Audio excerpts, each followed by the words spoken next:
नमस्कार, स्वागत है आपका। आप देख रहे हैं देश के मुद्दे और मैं हूं अंजलि। आज हम देश के मुद्दे पर जिस मुद्दे पर बात करने वाले हैं वो है गुजरात की राज्यपाल डॉक्टर कमला बेनीवाल से रिलेटेड। डॉक्टर कमला बेनीवाल का नाम सामने आया है एक लैंड स्कैम में।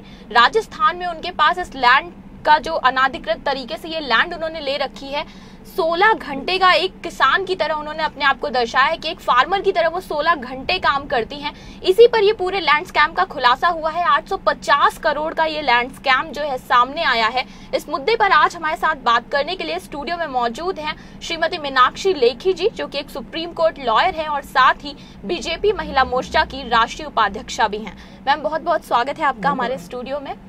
सबसे पहले तो हम आपसे ये जो पूरा स्कैम है डॉक्टर कमला बेनीवाल का, जो जमीन संबंधी ये विवाद है, इसको आप आम भाषा में आम लोगों को किस तरह से समझाएंगी?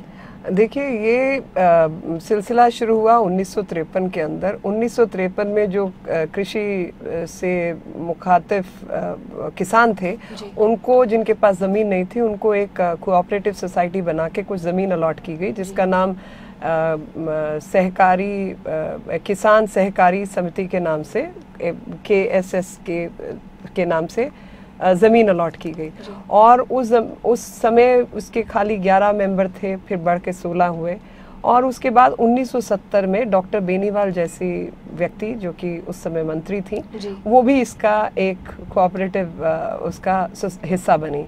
लेकिन 1980 से लेकर और 1990-97 तक के जो कागजात थे कि कितने लोग बने, कितने लोग गए, उसको इन्होंने आज तक रजिस्ट्रार ऑफ कोऑपरेटिव सोसाइटी को सबमिट भी नहीं किया। और ऐसे में जो ऐसी तकरीबन 60 ऐसी संस्थाएं हैं राजस्थान के अंदर जो कि इस प्रकार का काम कर रही हैं और किसानों से जुड़ी हुई हैं और किसानों को उनके अधिकारों के तौर पर उनको कृषि संबंधित ज़मीन उपलब्ध कराई गई है।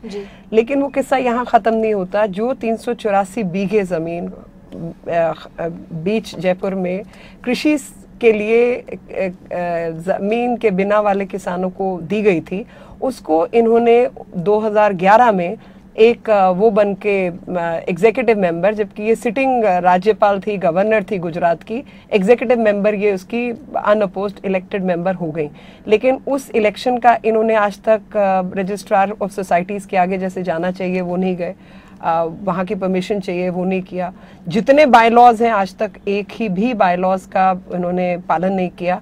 और उस ज़मीन को, जो कि कोऑपरेटिव फार्मिंग की तरीके से फार्मिंग में इस्तेमाल, कृषि के लिए इस्तेमाल होनी चाहिए, हिस्से बांट कर उसको इस्तेमाल किया गया। और उसके बाद 85-86 के अंदर और उसके बाद भी उस ज़मीन को अनाधिकृत तरीके से जयपुर डेवलपमेंट अथॉरिटी को मतलब कहा जाए कि उन्होंने उसको अक्वायर किया, पर अक्वायर करने के लिए आपको रजिस्ट्रार ऑफ सोसाइटीज़ की परमिशन चाहिए थी।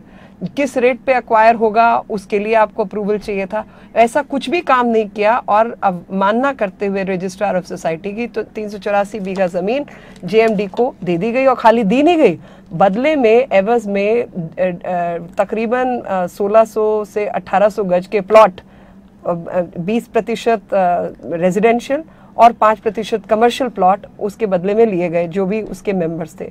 और उसके इतने बड़े बड़े मेंबर्स हैं, इस तरीके के लोग उसके मेंबर्स हैं। कोई पूर्व मंत्री है, कोई विधायक है, या खुद चीफ मिनिस्टर थी। इस तरीके के लोग जो हैं उसके मंत्री हैं। और जिस रेट पे वो ज़मीन अधिकृत की गई वो भी मार्केट रेट से बहुत ज़्यादा कम है। तो जिस तरह से आपने बताया कि 384 बीघा जमीन थी और उन किसानों को दी गई थी जिनके पास जमीन नहीं है कृषि करने के लिए, और किस तरह से बिना रजिस्ट्रार सोसाइटी के, आपने बताया परमिशन के, उनको परमिशन भी नहीं ली गई, उन्होंने ऐसे ही इस जमीन पे को एक्वायर कर लिया है। तो और क्या क्या गलत डिक्लेरेशन दी गई थी इस मामले में? देखिए, डिक्लेरेशन तो इसमें ये भी दी गई थी कि जब पूछा गया कि आप सबको मुआवजे के लिए, तो मुआवजा जो जमीन का रेट है वो मुआवजा होना चाहिए। वो मुआवजे की जगह इन्होंने तय किया, पैसा मिलता है ना, जब जमीन एक्वायर होती है तो पैसा मिलता है, वो पैसा ना लेकर कि हमको 20% जो है प्लॉट दिए जाए, जमीन के बदले प्लॉट, रेजिडेंशियल प्लॉट्स दिए जाएं, और वो प्लॉट हमको बेचने का अधिकार हो, यानी पैसा कमाया जाए। जो आपकी कोई पर्सनल एक्विजिशन नहीं है और जो कोऑपरेटिव सोसाइटी के बायलॉज थे उसके खिलाफ है, क्योंकि वो जमीन खास तौर पे कृषि के लिए ही दी गई थी। अब आप उसको एक पर्सनल प्रॉपर्टी की तरीके से इस्तेमाल कर रहे हैं, और सिर्फ पर्सनल प्रॉपर्टी नहीं बल्कि आप उसको खरीद फरोख्त और उस तरीके की तमाम हरकतों में उलझा रहे हैं। दूसरा, उसमें ये कहा गया कि क्योंकि हमने 14 से 16 घंटे फिजिकल लेबर किया है इस जमीन के ऊपर, उस जमीन को उपजाऊ बनाने के लिए, तो हम कृषि हर जो है किसान हैं और आप हमें उसका जो जमीन को पकने पकाने का जो हमने काम किया उसके एवज में हमको मुआवजा दिया जाए, और उसके रहते 5% कमर्शियल लैंड भी हमको दिया जाए, 5% कमर्शियल एरिया दिया जाए। और सिर्फ यहाँ नहीं, जमीन को बदल कर, इससे हट कर, ये जैसे पृथ्वीराज सोसाइटी है, इसको हटाकर किसी और नाम से किसी और जगह पर उन 50 प्लॉट वहां पर भी दिए जाएं। तो पूरी की पूरा तमाम मामला जो है वो कोऑपरेटिव सोसाइटी एक्ट के खिलाफ है। पूरा का पूरा मामला जिन बिना जमीन वाले जमीन रहित किसानों के लिए मुआवजे के रूप में और उनकी रोजी रोटी के रूप में दिया गया था कि आप जमीन पर काम करेंगे और फसल उपजाएंगे, उनके अधिकारों को खत्म करके कुछ लोगों ने इसको मुनाफा खोरी का धंधा बनाया। जो रेट तय हुआ वो इन्होंने 800 रुपए पर स्क्वायर यार्ड्स का रेट तय किया, जबकि वहां पर रेट जो है 24,000 से 28,000 रुपए तक का रेट है। तो जो 3 करोड़ का प्लॉट है उसको मात्र 10 लाख 20 लाख कुछ ऐसे करके इन्होंने निकाल लिया। सिर्फ यहाँ नहीं, इसमें पूरी सोसाइटी की जो रनिंग है, जो पूरी सोसाइटी का जो काम है, वो भी बहुत गलत ढंग से वो सोसाइटी चली। इस कोऑपरेटिव सोसाइटी को चलाया गया जिसके अंदर इन्होंने एम्बेजल किया, पैसे को निकाला गया, पैसे को खत्म किया गया, और साथ ही कोई 20 लाख रुपया दिखाया कि इन्होंने as a member, executive member loan दिया, मगर जो लोन यहाँ पे दिखाया जा रहा है वो इनके अपने इनकम टैक्स रिटर्न में वो लोन नहीं दिखाया गया है, और तमाम तरीके के घपले। यानी एक सरकारी जमीन जिसका मकसद गरीब किसान को जमीन मुहैया करवाना था, बेचकर कुछ अमीर लोग, ओहदेदार लोग हड़प गए। ये इसका टोटल जो निचोड़ है वो 2 लाइन के अंदर ये है। और पूरे मामले में एक बड़ी विचित्र बात है, आपने भी पॉइंट आउट करा है कि उन्होंने ये दिखाया है कि 14 से 16 घंटे उन्होंने एक किसान की तरह काम करा है, एक फार्मर की तरह करा है। इस पर आपका क्या कहना है? क्या आप लगता है उनको देखकर? वो वही सिर्फ उनको नहीं, इसके अलावा 3-4 नाम और ऐसे हैं जो कि खुद वहाँ मंत्री थे जी। और कमला बेनीवाल जी की तो आप फिजिक देख लीजिए कि वो कितना फावड़ा उठा सकती हैं। तो जो फावड़ा उठाकर मिट्टी की गुड़ाई कर कर इन्होंने जमीन को तैयार किया, 14 से 16 घंटे काम कर कर, वो तो पूरी जनता मेरा ख्याल इस बात को भली भांति समझेगी कि किस तरीके से एक आम किसान के लिए जो जमीन उपलब्ध कराई गई थी सरकारी दरों पर, उसका दुरुपयोग करके, अपने ओहदे का दुरुपयोग करके इन्होंने 3-3, 4-4 करोड़ के प्लॉट्स वसूल कर लिए। हम पैसे की हेर फेर की बात कर रहे हैं इस पूरे मामले में, तो और किस किस प्रकार का मिस अप्रोप्रिएशन की गई है, कैसा और पैसे का हेर फेर किया गया है? देखिए, वो तो एक इंक्वायरी सेटअप करने की बात हुई थी और उस इंक्वायरी कमेटी के तहत यहाँ पे एम्बेजलमेंट और मिस अप्रोप्रिएशन किया गया, और उस एम्बेजलमेंट और मिस अप्रोप्रिएशन के अंदर इतने साल तक इन्होंने आज तक अपना अकाउंट्स या अपने मेंबर बनाए, निकाले, बेचे, क्या किया, वो तक आज तक इंक्वायरी के दायरे में, मतलब वो रिपोर्ट सामने नहीं आई है।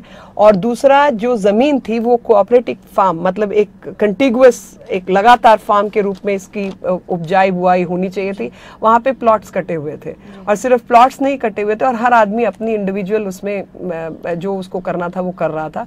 उसके बाद उसको गैर कानूनी तौर पे बिना रजिस्ट्रार की परमिशन के जेएमडी को इन्होंने कैसे बेच दिया और मुआवजा कैसे ले लिया, और जेएमडी ने एक्वायर कैसे कर लिया, जबकि ऐसी 600 के आसपास ऐसी सोसाइटीज और वो मौजूद हैं। एक भी किसी के साथ ये प्रावधान नहीं है, और ये प्रावधान है ही नहीं कानून में। आप ऐसा कर ही नहीं सकते, क्योंकि वो जमीन सरकार की ही है, वो आपको दी नहीं गई है। उसका पर्पस अलॉटमेंट का कृषि हर किसान को देने का था। जी, भाजपा की जो राष्ट्रीय सचिव है डॉक्टर किरीट सोमैया, उन्होंने इसका खुलासा करा, तो किस तरह से, क्या इन्वेस्टिगेशन के बाद किस तरह से पूरा लैंड स्कैम सामने आया है? देखिए, वो किरीट सोमैया जी और लोगों ने जब ये बात सामने आई कि जेएमडी ने इस प्रकार से एक्वायर किया है, तो उन्होंने रजिस्ट्रार ऑफ सोसाइटीज को इन्फॉर्म किया, और उसमें रजिस्ट्रार ऑफ सोसाइटीज का बाकायदा उसमें केस चला उनके आगे, और ये उनका ऑर्डर है कि बिना कानून का पालन करते हुए, बिना हमारी परमिशन के अनाधिकृत तरीके से जमीन को खरीदा और बेचा गया, जिसमें इस तरीके के तमाम ओहदेदार लोग जो कि पूर्व मंत्री, मुख्यमंत्री और विधायक शामिल हैं, और ऐसे में इसको खारिज किया जाए। ये रजिस्ट्रार ऑफ सोसाइटीज़ का है, क्योंकि जो ओनरशिप या कंट्रोल है सोसाइटीज़ का वो रजिस्ट्रार ऑफ सोसाइटीज़ के पास होता है, ना कि किसी इंडिविजुअल के पास। इस मामले में गुजरात सरकार को भी इस पूरे स्कैम से जोड़कर देखा जा रहा है, तो उस पर आपका क्या कहना है? कि देखिए, मैं कहूँगी चोर की दाढ़ी में तिनका। और क्योंकि जिस प्रकार से कमला बेनीवाल ने अपने ओहदे का दुरुपयोग किया, ना सिर्फ मुख्यमंत्री रहने के बाद बल्कि राज्यपाल बनने के बाद भी यहाँ पे जमीन की हेराफेरी की, और जैसे कहा जाता है कि Caesar's wife has to be more correct than others, तो उसी प्रकार से जब आप इतने बड़े बड़े ओहदेदार नेता हैं, तो जो एक आम व्यक्ति जिस तरीके की हरकतें कर सकता है, आप राज्यपाल होकर, मुख्यमंत्री होकर, और कानूनी तौर पर जो कानून और संविधान का पालन करने वाले ओहदे हैं, आप इस तरीके की हरकत नहीं कर सकते, बेईमानी नहीं कर सकते।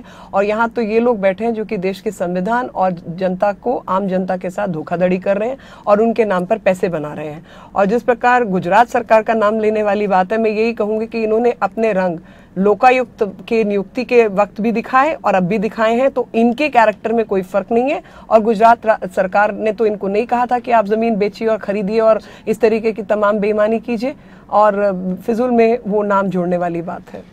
लोकायुक्त की नियुक्ति की आपने बात करी, डॉक्टर बेनीवाल लोकायुक्त की नियुक्ति से जुड़ी रह चुकी है, उन्होंने समर्थन किया, और उनका नाम अगर ऐसी किसी स्कैम में आता है तो कितनी सोचनीय बात है ये देश के लिए। देखिए, सोचनीय बात तो ये है कि कमला बेनीवाल जैसे व्यक्ति जो कि खुद दिखा रहे हैं कि वो बेईमान है, तो वो सही लोकायुक्त को ही बनने देंगे और सही तरीके से लोकायुक्त को काम करने देंगे, समझ से बाहर है।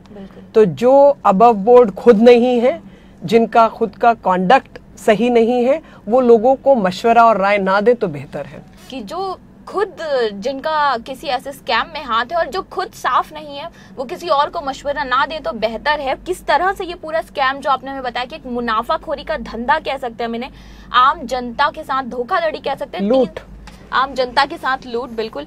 384 बीघा जमीन थी जो किसानों के लिए थी, वो किस तरह से हथिया ली गई है अनाधिकृत तौर पर। एक मुख्यमंत्री रह चुकी हैं, राज्यपाल हैं, उसके बावजूद उन्होंने इस तरह का एक स्कैम किया है और उसमें उनका नाम सामने आया है। काफी सोचने वाली बात है देश के लिए भी, और आम जनता के साथ किस तरह का अन्याय हो रहा है इसके लिए भी। मैम, आप आई, हमें अपना कीमती वक्त दिया, इसके लिए बहुत बहुत धन्यवाद। ये मुद्दा जो अभी भी एक ज्वलंत मुद्दा बना हुआ है, इस पर इन्वेस्टिगेशन होना बहुत जरूरी है, इसका खुलासा किया गया है, लेकिन अभी तक किसी तरह की कोई कार्रवाई नहीं हुई है। देखते हैं स्कैम का क्या होता है। फिलहाल देश के मुद्दे में आज इतना ही। आपसे फिर मुलाकात होगी हमारे एक नए एपिसोड में, तब तक के लिए आज्ञा दीजिए, नमस्कार।